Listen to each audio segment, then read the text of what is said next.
And that's why I'm just so excited to introduce Beth Kanter. And I think out of all of Beth's accomplishments, over 35 years working in the nonprofit sector, serving charities, and training thousands and thousands of people, what I applaud most and what I'm really excited to hear about today and just listen in on is her, obviously, like, care and her ability to kind of like want to serve charities well and serve people that work within organizations, even more so from like a bottom-up approach of, you know, I care and I want charities and people within organizations to have a really focus on their self-care so they can do the work that we all need them to do even more effectively. And with that Beth's approach of lifting thousands of people kind of from the bottom-up leadership approach and what that's done for communities and organizations and the people and that they serve and how that's branched out from there. So with that, if you could warm welcome me on behalf of Beth's, I'm just getting a little train wreck here, but yeah, if you could just help me warm Beth on the Happy, Healthy Nonprofit. Yeah, thanks, Beth. Thank you for that great introduction. Yes, and right, how is everyone? Good. I realize I'm between you and the bar, right? And also, ironically, I wrote a book called The Happy, Healthy Nonprofit, and I'm a very happy and healthy person. I take great care of myself, but I'm just recovering from being sick for 3 weeks after extreme self-care. So I might not speak in my full opera voice because I have been losing my voice. So I asked them to turn the mic up as loud as possible. So that's me, and Matt gave such a great introduction. I'm not going to talk a little bit more, but I've been really lucky that I have a job that I love. And I don't even think of it as a job. I think of it more as a calling. And I've dedicated my work in the nonprofit sector for most of those 35 plus years to helping nonprofits use technology for their mission-driven work, and been on the side of digital strategy and also leadership development, because I think they go together. So what I'm going to talk to you today about are just 3 different ideas. The first is about self-care. Or I like to call it personal resilience, and why that's important to your work, and how you can weave self-care into your workday. Some easy, low-cost, simple tips. That's what I'm all about. Easy, low-cost, simple tips, being really practical. But taking care of yourself is not enough. Okay? You also then have to create a culture of well-being within your organization. So I'm going to share some examples of that, and also some easy, low-cost, and practical ways that you can activate a culture of well-being in your organization, whether you're a small organization or a large organization. Okay, so we're going to just jump right into something super practical, okay? So sometimes when we get really stressed out, or at least I know for me, I start having these negative thoughts. Oh my God, it's going to be a disaster. Oh my God, I don't have enough time. And it spirals into this thing, and it gets me more stressed out. So what can happen when there are times of stress, and there's always times of stress. I'm not here to say that the stress is going to go away. We just need to learn how to manage it.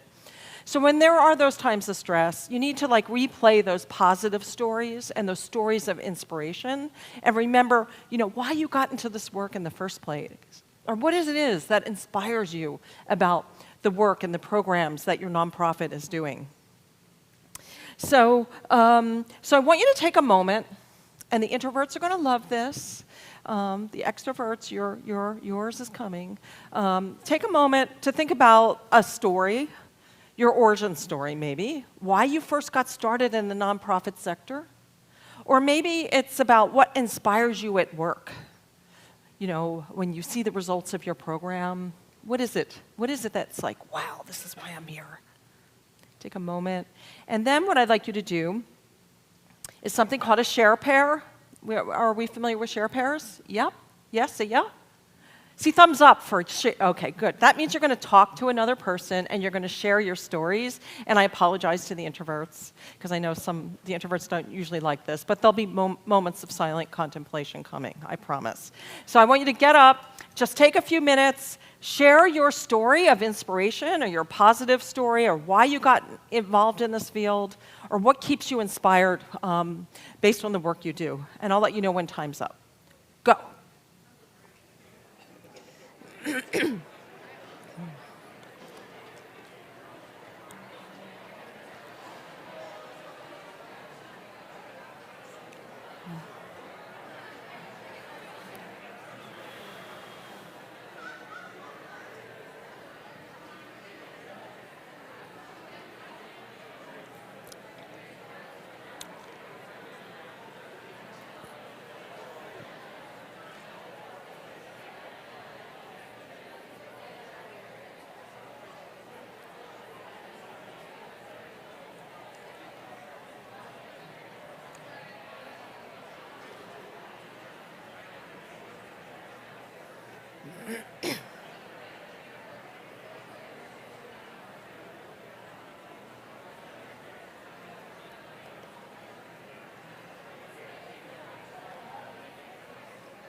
Okay, if you can hear me, raise your hand and stop talking.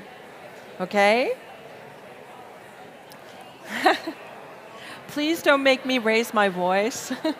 So if you can hear me, stand up and raise your hand and stop talking and wave it, okay? If you can hear me, stand up and stop talking and wave your hands, all right? Let's see. All right, all right. Please don't make me raise my voice, okay? All right? Hello? Okay, I know it's always hard to pull you out of something like this. Did anyone hear an amazing story from their partner that they would like to encourage them to share with the room? We have time for one. And he heard an amazingly inspirational story. Let's go, okay. Briefly. So what drew me to the nonprofit sector was working with Coast Mental Health Foundation and the Courage to Come Back campaign. So I have the opportunity to work with a number of different great charities, but that one was of personal interest because my mom and myself have mental health issues, and that's why I wanted to make a difference. So it was personal and professional why I joined Right, Coast let's Mental give her a Health. hand. Right. All right. Thank you for sharing. And obviously, if we had more time, I don't want to keep you from the bar. We would hear some more stories. But basically, this is a technique to remember when there's times of stress, think about those positive moments and why you're passionate about this field. So let me tell you about my origin story about why would you write this book about self-care and well-being in the workplace? You do social media and networks and digital. What? What? So for me, this journey began a couple years ago when I went in to see my doctor, and I got all those tests done cholesterol, blood pressure, all those things. And my blood pressure my cholesterol came back at 399. And if you know anything about those numbers, less than 150 is the healthy normal range. So obviously, I was eating too much stuff like this, beaver tails, Putin, Canadian bacon, American cheeseburgers, and my form of exercise was sitting in front of the couch, giving that remote a workout. Yeah, I do get Canadian hockey on the TV. And maybe there was a little bit of this, but I'm not talking about that, but it was way too much of this. This is, working nights and weekends because I felt like I have to do this. I started with passion, but then it was like, it's so important. I have to do this. Work nights and weekends, sleep deprivation. I'm going to answer a couple of emails before I go to bed, and of course that disrupts your sleep, and it's like, well, I'll sleep when I die.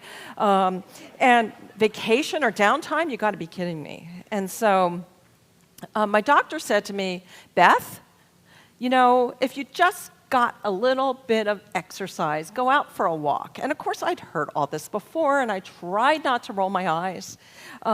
So I strapped on a Fitbit. How many of you have a Fitbit or an Apple Watch on your wrist that are counting your steps with an old-fashioned pedometer? Okay, great. So I put a Fitbit on, and I started walking a little bit every day and a little bit more until I got up to 15,000 steps a day, of which I do when I'm out on airplanes. But when I'm on airplanes, it's 10,000. But and what's really cool about Fitbit, if any of you have it, they have crowdsourced motivation. They have these leaderboards, and you can compete against your friends and family and professional colleagues, anybody who friends you. So here I am. I'm on the leaderboard. I'm number 3. It's midnight. I'm in my living room. I get up, and I start pacing around.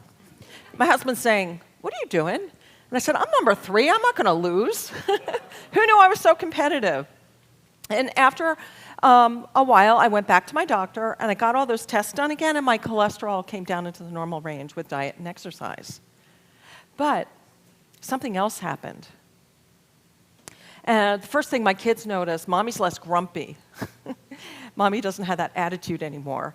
And while I was spending less time in front of the computer working and retyping the same sentence 5 million times, and and scrolling and whatever, I was getting I was getting a lot more work done, even though I was out walking, and I was more productive. I was writing more. And my mood changed, and I got really excited about this notion of taking care of yourself. In this case, it was walking as actually part of the work. It's not something extra. So I went to my nonprofit colleagues and tried to convince them, and they say, well, where do you find the time in your day? Isn't this a luxury? I said, no, that's the point. It helps you be more effective at work. It helps you recharge. It helps you build resilience so you can continue to do this work. So that was the sort of genesis of this idea about the Happy Healthy nonprofit. And then I started researching it, and the first study I came across was from Stanford University, and it was about the power of walking meetings, that actually they're really great for creativity and innovation. Now, who here, what nonprofit doesn't want to have creative ideas or want their staff to be innovative? The next study was from Chuck Hillman, University of Illinois, and here they were actually scanning brains. That one, with I guess my right, I guess it's your left. I'm not going to bother with directionals, but that one further away, that brain's been sitting quietly for 20 minutes, sitting at the desk, staring, typing the same sentence in the grant proposal. And the one on the right is after a 20-minute walk. So what do you notice between those two brain scans? Well, the one on the right, after the 20-minute walk, is all lit up. The synapses are firing. There's creativity. They're happy. They have energy, right? So I want all of you to ask yourselves, what brain do you think is in the best service to the work you do and the people you serve? The one on the left that's tired and a little grumpy and typing the same sentence a million times? Or the one on the right that's all lit up and getting a lot of work done? So it wasn't long after that that I went to a convening for social networks and movements, and that's where I met Alan, who was the chair of the New York City Black Lives Matter chapter. And this was back in 2015. It was at the height of Ferguson. And he told me this amazing story. His group was coming in. You know, and if you take, I'm sure you get the news up here in Canada, what was happening in the US with this, with racism and how difficult it was. And they were coming into their meetings, and they always did a check-in. How's everyone doing? Let's go around the room and see how we're doing. And first one says, I'm frustrated, I'm angry, I'm stressed. And Alan said to them, why are we working? So what they decided they needed to do was to practice self-care and develop self-care plans as they were doing the work. And they became each other's accountability buddies. So what they were able to do was to create this culture of well-being as part of doing the work. So that's where, like, sort of the journey, the origin story of the book that I wanted to really think about, like, how we can take care of ourselves to do a better job at work, and then how we can bring that culture into the workplace. And so we interviewed thousands and thousands of nonprofit professionals. You know, why is burnout so common in the nonprofit sector? And, and I remember somebody from Canada, actually, a fundraiser, told the story about losing her hair. She went into her hairdresser and she's losing her hair, and it was because of stress. Because it was a toxic board, it was a toxic situation, she's working 15, 18-hour days, and she just burnt out. So we have a lot of this in our sector. And some of it has to do with you know, toxic workplaces. Some of it has to do with sort of the culture of scarcity. We don't have enough staples in the stapler, so we're going to overwork to compensate. Or we haven't set our priorities, so we're going to do everything, but we don't have the staff to do it, so we're going to work extra hours. And then there is the passion tax. Okay, and we're all susceptible to this. We love our work, right? But it can lead to burnout. It's the first step, because we don't stop to smell the roses. And this cartoon kind of says it all. It's by Rob Cunningham, who's right here in Vancouver. This is a development director or executive director. He's had some chest pains. He goes into the urgent care, ER. The doctor's leaning over him, and he's going, grant deadline on Thursday. So we're kind of like putting our work before ourselves because we feel guilty. But we're not looking at it as a way to build our resilience and to build our sustainability and all the hard work that we're doing. It's not easy. So burnout, the B word. This is the clinical definition. Burnout is a state of emotional, mental, and physical exhaustion that occurs when we feel overwhelmed by too many demands, too few resources, and too little recovery time. Okay? That's the formal definition. And it was just a few weeks ago that the World Health Organization actually said that workplace burnout is a medical diagnosis, and that employers have a responsibility for making sure that there's a culture of well-being in the organization, and that employees aren't overworking, have reasonable workloads, and work-life balance. So it's not just oh, they're burned out and it's a thing of shame. It's a real thing, and we need to pay attention to it. So the method for that, in the book, based on the interviews, we have the nonprofit passion fatigue scale, all right? And that's what's in your book. If I had you in a day-long workshop, I'd have you all take that assessment. But it's not a medical assessment. It is an assessment to help you understand what the symptoms are of burnout. And you go through the diagnostic. There's a set of physical symptoms, there are some attitudinal symptoms, and there's also emotional symptoms as well. And you rate yourself according to how frequently you feel them, and you come up with a score, and then you see where you are in this passion fatigue scale. So burnout starts with being passion-driven. Sounds weird, but yep. That's where it starts. And we're, again, I talked about the passion tax. And all of us in this sector are vulnerable to the passion tax. And And so if we keep on going and we're working those long days and we don't take care of ourselves, we get to passion waning. And that's where, okay, we're going to set the alarm, get up early on Saturday, go into the office, wrap up some emails. I see some of you nodding. You push the snooze button, but then you get a latte and then you go. All right? But if you don't stop to take care of yourself, to consider work-life balance, and you keep on going, you get to passion challenge. Now here, you might have some aches and pains, maybe you catch a cold, maybe you start to have attitude, you start to get resentful, you have a short fuse.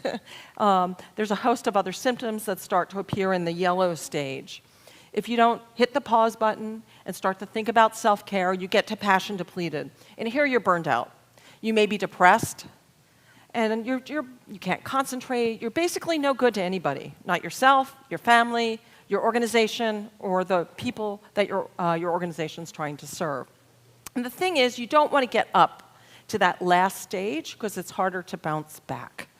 So the first step in kind of self-care is to assess burnout and become familiar with the symptoms. The next thing that you can do is understand your personal chaos index.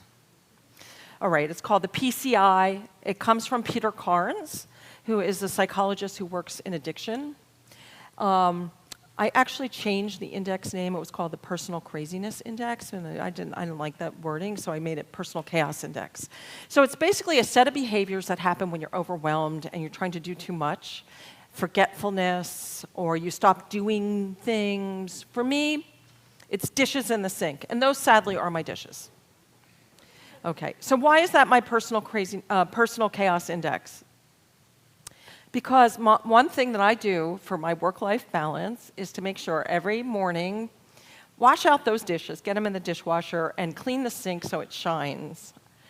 It takes 5 minutes, right? It's not that many dishes. It doesn't take that long to rinse them off and put them in the dishwasher. But if I see this, I know that I've told myself, I'm too busy to do the dishes. I got to get into work. I got to get to this. And that's a sign for me to hit the pause button and say, hey, the personal chaos index, it's getting a little bit, warning, it's getting out of whack. So think about, what's your personal chaos index? Shout it out. Think about it. What is it? Is it laundry piling up, forgetting keys, forgetting a Metro card? Dirty house, okay. What else? Okay, can you say that again? Okay. Oh, okay, yeah, like double booking or not putting it in your calendar. Oh, I thought I sent that calendar. Oh, yep. Okay, so think about your personal chaos index. Write it down on a sticky note or make a note on it on your mobile phone. And keep an eye out for it when it appears. And take it as a sign. You need to do a little bit of rethinking. So with burnout, assess the burnout symptoms, understand, build some self-awareness about when you're overwhelmed, when you're overdoing it. And then it's important to really understand some of the sources of your stress. Like, what is triggering that stress? Is it in the workplace? Is it at home? Is it trying to juggle the two of them? You know, a lot of times I hear from nonprofits that, it's about workflow. It may be interactions with other staff members, with board members, communication. Is it something within yourself? Negative thoughts? Is it the environment that you're working in? Is the office really chaotic? Are you working on secondhand equipment that's killing your wrists? Or is it technology? Technology can be a source of stress. So once you've done kind of the work, it's not the fun part, but we got to do that. We get to the fun part, which is creating a self-care plan. And when I talk about self-care in the book or resilience, it's not about your physical health, although that's really important. It's about your relationship with these 5 different areas. So it starts with yourself. Your spiritualness, your healthiness, mindfulness, creativity, making space for reflection, your relationship with yourself. So that's one sphere. Another is your relationship with other people. Sometimes that causes stress. Sometimes it can reduce stress. Then the environment, and this can be your inside environment of the office, or it could be that the fact that you haven't gotten outside into nature and gotten some fresh air. Work, your relationship with work and money, and we'll talk about that in depth, and then your relationship with technology, which is a new thing. We don't know, or a lot of us aren't aware of the kind of stress and what it's doing to our bodies and our minds being connected 24/7. It's a great thing, but we have to learn what I call technology wellness. So let me give you 5 tips to weave self-care into your workday, and a lot of this probably will be familiar to a lot of you. Maybe you've heard it before. And as I describe some of these ideas, jot down some things that sound attractive to you. Or maybe it'll make you think about something else that you might want to do for your self-care. So the first thing is protect your sleep. Okay? Sleep is super important. So how many hours of sleep do you think you need per night? Let's shout it out. 8? I heard 8. 7? What else? 9, okay. Well, the recommendation from the National Sleep Foundation in the US is between 7 and 9 hours per night, but more recently a more comprehensive study came out, and it's now the recommendation is between 6 and 8 hours of sleep a night. How many do that? If you want to raise your hand. Good, good. You're good sleepers here. All right. For those, what happens when you don't get enough sleep? You get cranky, right? And you're cognitively impaired. It's like showing up to work drunk. Maybe you want to do that, but maybe you don't. So the tip is to have a calm bedtime routine. And if this is your bedtime routine, that's not good for a lot of reasons. Because the light on the screen is measured in kelvins, and a bright sunny day is like 5,500 kelvins. Your iPhone 6 or 7 or 8 is 7,100 kelvins. So when you're looking at your screen with too close to bedtime, basically what it's doing is sending a message to your brain that it's daytime. Delay the onset of melatonin, which is the hormone that makes you start to be sleepy and go to sleep. And it also disrupts your sleep. Even if you're using those warm light, the night shift on your iPhone, that hasn't been scientifically proven not to disrupt your sleep. And even if it didn't, you're looking in your iPhone or your mobile phone before bed, and there's this email from your boss that talks about a giant deliverable tomorrow morning. You read that before bedtime, what's going to happen? Nightmares! Are you going to sleep well? You're going to think about all the things you have to do the next day. So protect your sleep, calm bedtime routine, a bath, read a book. What a concept! Read a book! Just turn off the screens, within an hour of bedtime, and meditate before bed, something that will calm you to protect your sleep. The next is, how many have heard this phrase, sitting is the new smoking? Yeah, do you know who said it? Who? Dr. James Levine, who is the head of obesity research at the Mayo Clinic. He coined the term and has been the leading researcher on why sitting is so dangerous to our health. It can lead to all these ailments and more. And if you're thinking, I go to the gym, don't worry about me, the fact that you're sitting for more than an hour or two, being sedentary, that's the thing that causes the poor health effects. So stand up more at work. I hear from nonprofits that we can't afford a standing desk. Well, you can hack one. This one is a music stand and a carton.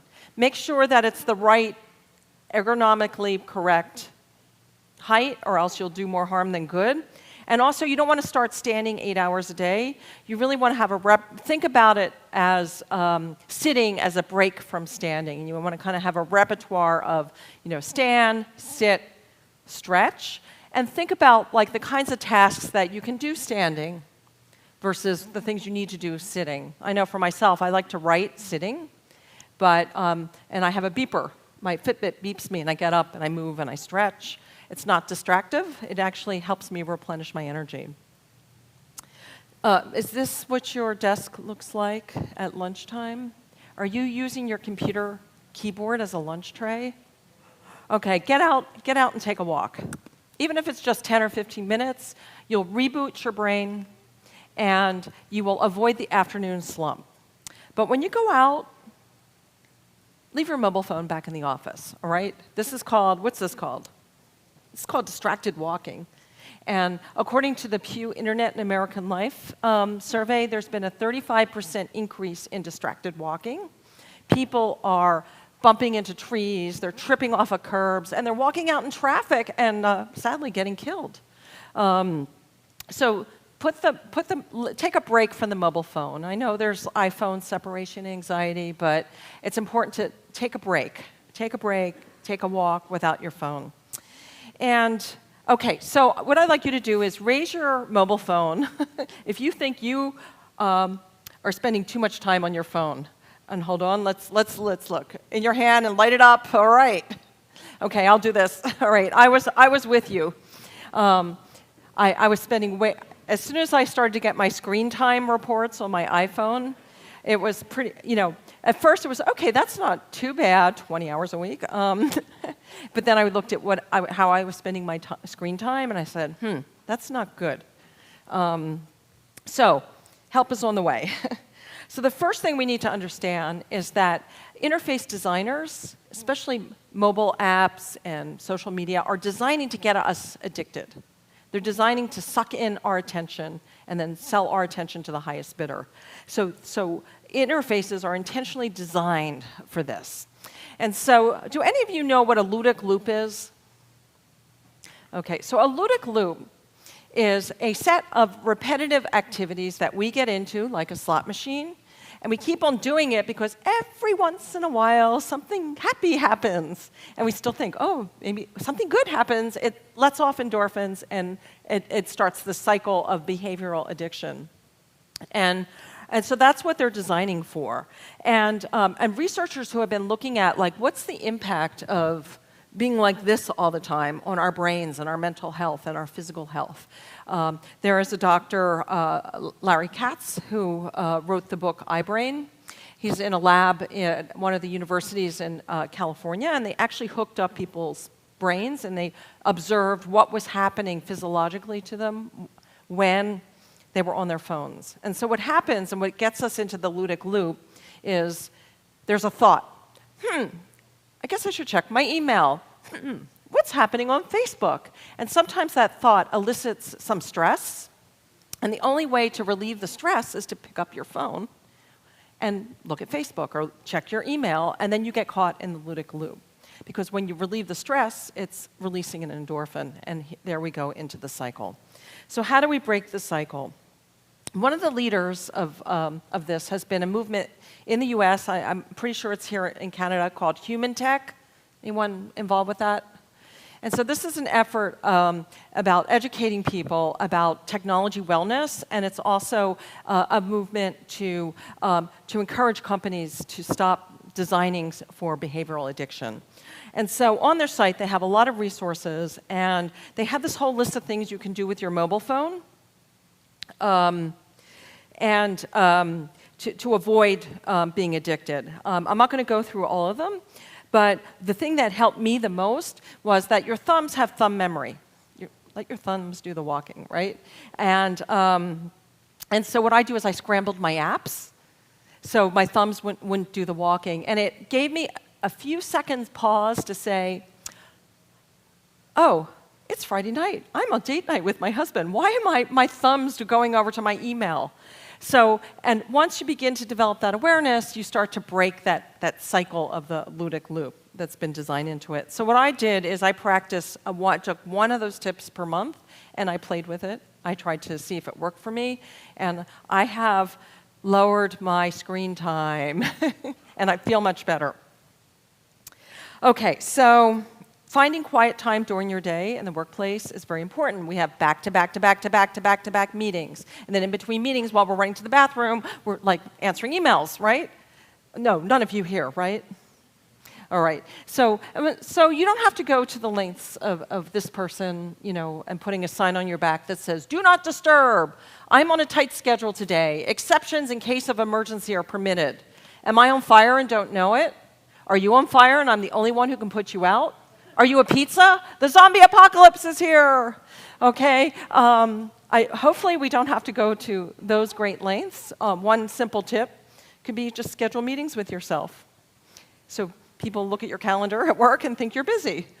All right? I love this idea. I actually schedule power hours with myself because what happens is if I don't, then I'm doing the work after hours that I should be doing during the day, and then that leads to the overworking and doing the email at night, which leads to poor sleep, which then leads to all these other problems. So schedule power hours. Best if you can have everybody on the team agree to like stop time, where people and make it normalize the quiet time on staff. So. And the last tip is to take a real break. It's called a vacation. So there I am on my first unplugged real vacation. My idea of a vacation was to pack 2 bags, one with all the work I was going to do and the other with my clothes, right? And I spent the whole time on the beach on my laptop doing my work. Okay, that's not a vacation. And research shows, there's a site called Project Time Off, that when we take our vacation and that time off, we come back to work more resilient and we're more productive. So why is it that we don't want to take our vacations? Part of it has to do with this. I used to say, I can't go, I can't log off completely because there's going to be so much email, I won't be able to deal with it when I come back. So here's how it goes. Like right before your vacation, you're totally stressed out, right? Because there's a million things to do. People are asking you to do things. You want to wrap it up and get out the door. You get out the door, okay? You get to the airport. You resist that urge to check your email, okay? While you're waiting to board your plane to Hawaii, you check your email, you're back at work, you're finishing off some stuff. You arrive on that beach in Hawaii, you're sitting on the beach, and there's like, oh, I gotta check, I wonder what this. And so you're like drinking a Mai Tai and checking your email, and your mind's back at work, your body's on the beach in Hawaii, but you're not really getting a vacation. Halfway into the vacation, you have an existential crisis. Oh my God, this is my vacation, I better log off, right? So you log off, you get a couple of days, wow, this is great. Oh God, can I go back to work? Oh my God. And you get back, how many emails are going to be there? You get back to work and there's just spam in your folder, and then your stress level is higher than before you left. So the point of all this is to make an exit plan from digital. Okay, some people, put their bounce message on and actually maybe read a few messages, but they don't, if it's an emergency, call me. What I've done, I couldn't do that, to be honest with you. It was too stressful, but I didn't want to go to the point where I was working while I was on my vacation. So what I did was I allowed myself 10 minutes a day just to read through stuff and delete, and not worry about anything, just see what was there and delete the stuff. And then I made a pact with my kids and my husband. If you catch me on my phone doing my email, I will give you $10. My kids love that. And so that way, I was able to really log off and forget about it, but I reduced that little bit of anxiety about the email piling up. Okay, so also in your handouts, and if we had a whole workshop, we would give you time to do this, is a self-care plan. There's a template in there. There's an example of it. And you'll see the different areas: self, relationship with others, nature, technology, and work. So you need to write it down to have it really be real. And this is the kind of thing maybe you want to block out a half hour, maybe during a weekend, and really think about your self-care plan and the kinds of things you want to commit to. But what you also want to do is not try to implement everything at once, because what you're doing is changing your habits. And I interviewed experts in habit change. One of them is BJ Fogg, and he has a theory called tiny habits. And how it works is when we say, oh, we're going to do all these things, right? But we don't do it. And the reason is that we didn't make it tiny, or we didn't find the time in our day or in our routine to trigger when we're going to do that behavior. So let me give you an example. I wanted to do mindfulness. At first I thought I had to be a Buddhist monk. No, that's too much trouble. I'm not going to do it. Then people said, Headspace. You can do these 2-minute breathing exercises in the middle of the day when you're stressed out. Yeah, sure. I didn't do it. Because I made it tiny, but I didn't figure out when in my routine I should do it. So one of the things I thought about is that I make coffee every morning, and usually I'm running down to the coffee. Oh my God, coffee, I need my coffee, where's my coffee? Get me that coffee, get me my coffee, get that caffeine going. So what I realized is that I could pull the chair up, I could sit down, I could push the button on the coffee machine, and I could do a coffee meditation, listening to it drip. I smell it. And that's how I actually started to meditate. And then I found it, I started doing it, I do it every morning, and then I found the benefits to it, and then I started, well, now I think I'm ready to check out Headspace. And I do kind of micro mindfulness, and it really helps. So I want to give you a few seconds, 30 seconds of quiet reflection. You have that little notebook. You all have pens. Remember those? Just write down like one thing that you can do to start in your work or in your life, starting this week, one habit that you can build around resilience and self-care. Just one thing, one tiny thing. And think about when you want to do it in your routine.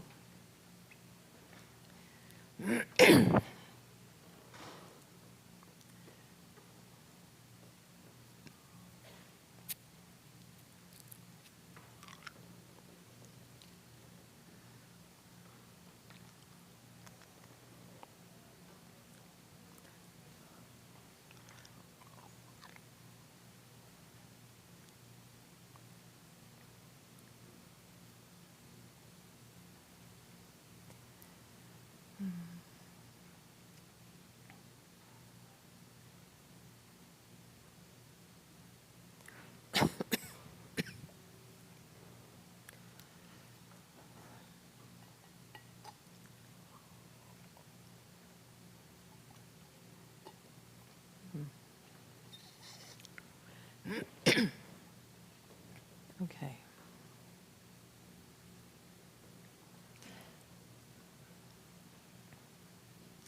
Okay, I just gave you 60 seconds of silence. How often do you take a pause in the middle of your workday just to reflect or to do nothing? Take a few breaths. Also another technique that you can do, building reflection into your day.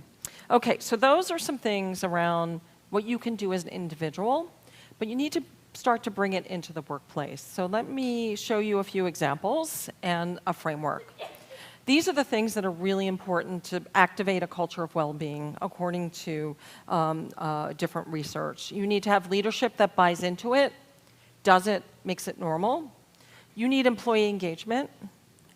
We don't just fling resilience and self-care and work-life balance onto employees. They have to be involved with co-creating it with you. That has to become part of your workplace culture. It has to be embedded in the way you do your work or your organization's DNA. And then comes all the fun stuff like programs and activities like yoga in the conference room at 3 o'clock on Tuesdays, and then policies and an overall strategy. So here we have this guy. All right, what do you think he's thinking when you're talking to him about resilience and self-care and well-being in the workplace? What is he thinking? This is a bunch of woo-woo, and that's a direct quote, okay? He's the board chair. This is a bunch of woo-woo. It's a bunch of hippie crap. Doesn't really work, does it? What he's asking is, what's the return on investment? And so there's a lot of returns on this, some tangible, some intangible, that then become tangible. The first thing is fewer absences and sick days, lower healthcare costs, those translate into dollars, higher employee work satisfaction. These days, in an age of radical transparency, our organizational culture is our brand. If it gets around that your organization is like a pressure cooker, a horrible place to work, it's going to be hard to attract the talent that's out there to work with your organization, and it's going to be hard to retain employees. Also, if you have this culture of well-being, you know, as I said before, stress doesn't go away, but it builds people's ability to deal with those stressful times and bounce back.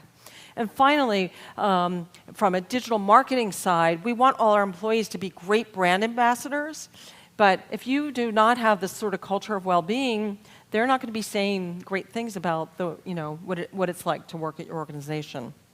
So there is a lot of benefit to it, and it does boil down to dollars and cents, and it also boils down to building greater capacity for your organization to do its work. Okay, so avoid the quick fixes. Don't go you could go up to the US CDC and download this elevator wrapper. Free workout, just steps away. But if you haven't looked at your stairs or talked to people and your stairwells look like that, who's going to take the stairs? That's a true story from a nonprofit. I won't tell you the name. They had rats and cockroaches. They wanted people to go up and down the stairs for exercise, and no one wanted to do it. Well, that's why. So you need to get feedback from employees. So let me show you a couple examples. This comes from the crisis text line. Is everyone familiar with crisis text line? It's a suicide prevention line for teens where they can text in and talk to a crisis counselor. It's stressful work, as you can imagine. Nancy Lublin is the founder.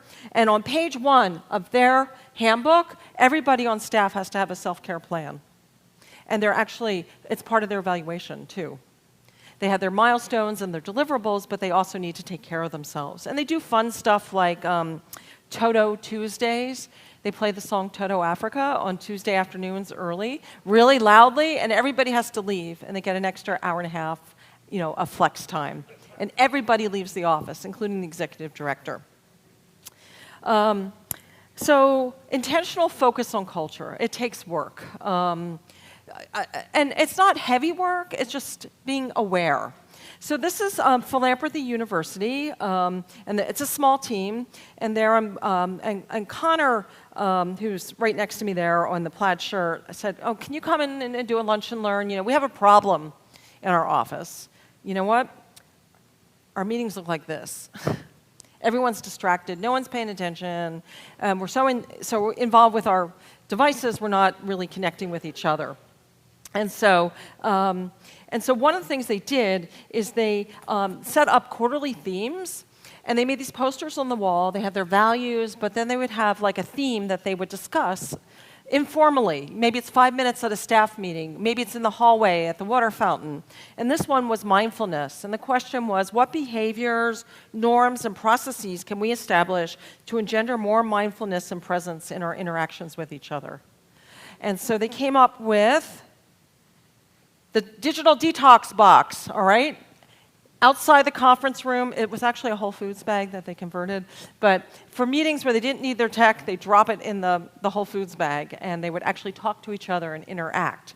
For meetings where they do need tech, and you do need tech for, you need to refer to information, or maybe there's a presentation, they have norms. And this is, and these are simple behavioral guidelines, if you will, at meetings. We will not multitask and do other work while we're at the meeting. We'll give each other our full attention. We'll only use the technology to get information to support the discussion. So all of these things, so they have a set of norms, and what they do on every meeting agenda, these norms are there, and they remind themselves at the beginning of the meeting for 2 minutes, and at the end of the meeting for 4 minutes, they say, how well do we do with this?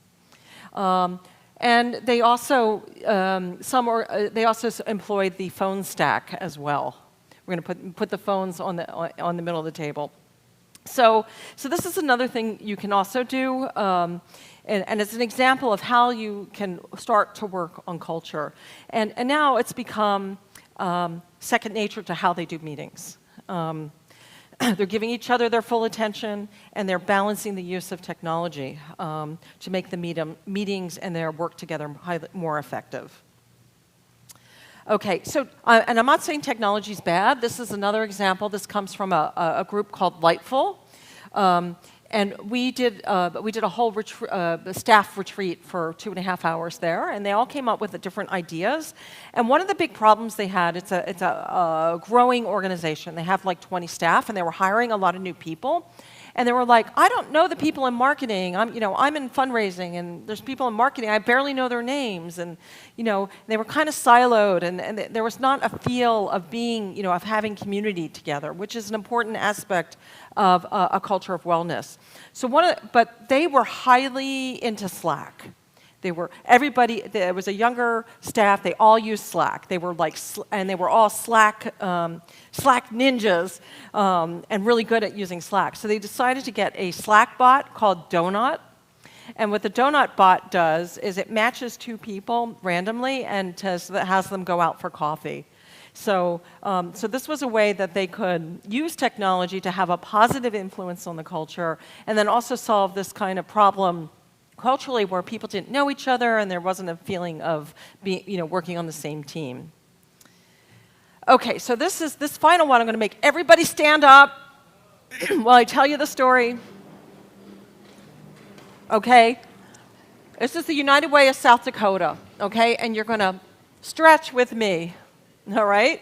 And what they did 10 years ago is they wanted to create more wellness on staff, and staff were complaining, we don't have opportunities to exercise during the day, so they started this experiment with, they'd ringing a bell at 10 o'clock and at 2 o'clock, and everybody on staff, all 20 of them, would get up and stretch for 10 minutes, and they also put a walking path in their office, and they would walk, because it's South Dakota, there's snow, and 10 years later, this is part of their culture, and they get people who actually want to apply there because we heard you had this really cool thing around stretching. All right, now sit. Let me ask you a question. All right, does your energy feel different? Yeah? Okay. Was that expensive? Was it hard? Okay, so what I'm talking about are tweaks, small tweaks that you're being really intentional about working on it. So, and this is also in your books. It's something you can do back at the office. It's how you get the conversation started. And it's about the 5 Fs. They're all Fs, you can say, but they're the 5 Fs of a culture of well-being. And so there's just questions. You have questions from staff about, does everyone have what they need? The first F is functioning. The second one is feelings. How do people feel connected to one another? Friendship. Feelings are appreciated. Friendship. Do people feel connected? Forward. Do people have opportunities for personal growth? And fulfillment. Do people feel connected to the mission? And this is where you start to generate some ideas that you work on in small pilots, and it's a thing that you work on and iterate. So, in summary, self-care is part of doing the work. Burnout is very sneaky. Understand if you're depleting your passion for changing the world without refueling. Self-care requires self-awareness and habit change. Activating a culture of well-being requires leadership and employee engagement. It doesn't have to be hard and expensive. It's a matter of small steps. And I would challenge everybody in this room to pick one small self-care habit that you can create and build into your life today and encourage others in your organization to do so. So thank you.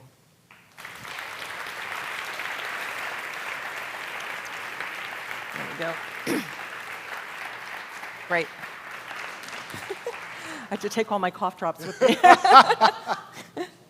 Great. Sounds so amazing. Thank you so much. Thank you. We have some homework to do, all of us, but I think it's going to be super fun homework. Yes. All right. Perfect. Thank you. And